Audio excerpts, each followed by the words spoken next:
Hello, I am Pankaj Sharma from PM Expert. Today we will learn how the mind mapping technique helps with requirement elicitation.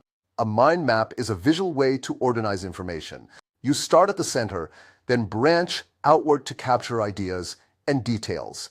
Let's go one for a project called School Uncheck. Step 1 is to identify the big categories. These are high-level requirements. Common branches include users, features, and constraints. We'll connect them to the center with lines. Step 2 is to dig deeper.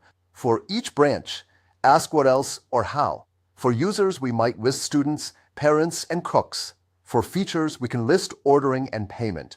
For constraints, we can list budget, security, and deadlines.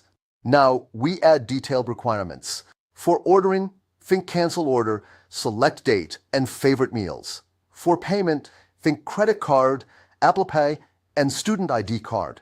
Sometimes requirements connect across branches. For example, the student ID card under payment is related to students under users. We show that with a dashed line. Why does this work so well for requirement elicitation?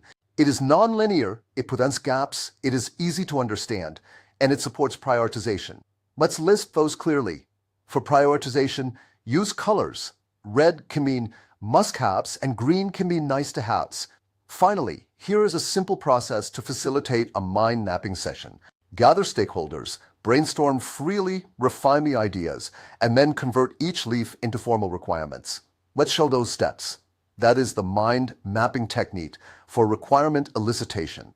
It helps you see connections, capture details, and communicate the big picture clearly.